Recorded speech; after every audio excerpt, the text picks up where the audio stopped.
now after your katha, I'm very, very inspired to learn Hindi. Thank you. वो बोल रही हैं कि रशिया से है ओरिजिनली, और आपकी कथा सुनने के बाद उन्हें हिंदी का अभ्यास अभी करना है और हिंदी पढ़ेंगी वो आपकी, और हनुमान जी की कथा सुनेंगी। ताली बजाओ। जय श्री राम। राधे राधे भक्तों, मेरा नाम मधु है और मैं ये प्रार्थना करता हूँ कि बागेश्वर धाम सरकार के आशीर्वाद से आप सभी स्वस्थ और प्रसन्नचित्त हों। आज का वीडियो आपके लिए एक अनमोल सीख लेकर आया है, इसलिए कृपया इसे अंत तक जरूर देखें। आज की कथा में एक बेहद भावुक पल सामने आया जब गुरुजी के कार्यक्रम में रूस रशिया से आई एक महिला श्रद्धालु गुरुजी के चरणों में पहुंची। उसने भाव विभोर होकर कहा, मैं हिंदी सीखूंगी ताकि मैं हनुमान जी की कथा ठीक से समझ सकूं।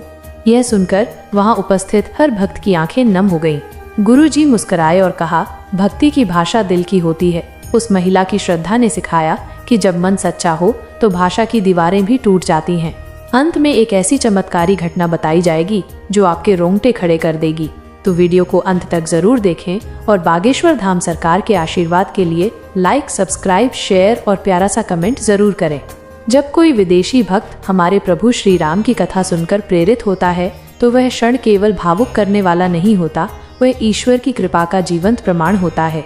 एक विदेशी बहन जो मूल रूप से रूस से हैं और अब ऑस्ट्रेलिया में स्थायी रूप से निवास कर रही हैं, उन्होंने जब हमारे राम कथा के कार्यक्रम को सुना तो उनके हृदय में कुछ जाग उठा, कुछ ऐसा जो केवल प्रेम और भक्ति ही जगा सकती है। उनका कहना था, After listening to your Ram Katha, I am very inspired to learn Hindi and to know more about Hanumanji. Thank you। उनकी आंखों में आंसू थे, पर वो आंसू दुख के नहीं थे, वो थे आभार के, प्रेम के और जागृति के। एक विदेशी हृदय में प्रभु श्री राम के लिए इतनी श्रद्धा देखकर हम भारतीयों को अपने ही संस्कारों और परंपराओं पर गर्व हो जाता है।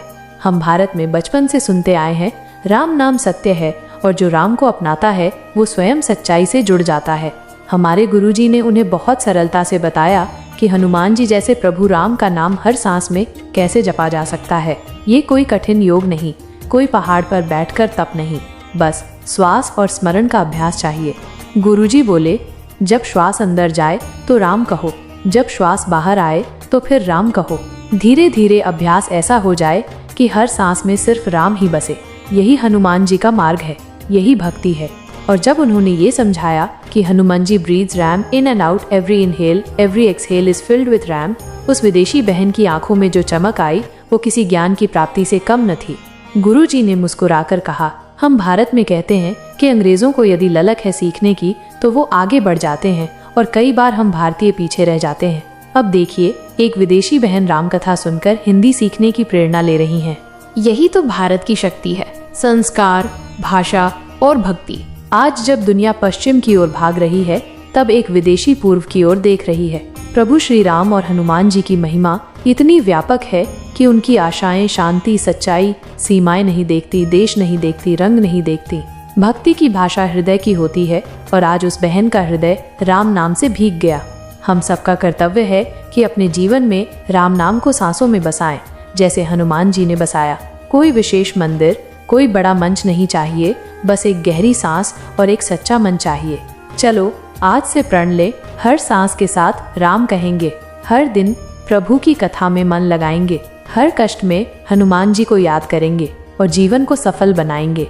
अंत में गुरुजी बोले, जय श्री राम, जय श्री राम। अब कम से कम एक विदेशी हमारी कथा सुनकर हिंदी सीखना चाहती है। हम तो पहले से भारतीय हैं, हम क्यों न इस धरोहर को अपनाएं। राधे राधे, जय श्री राम।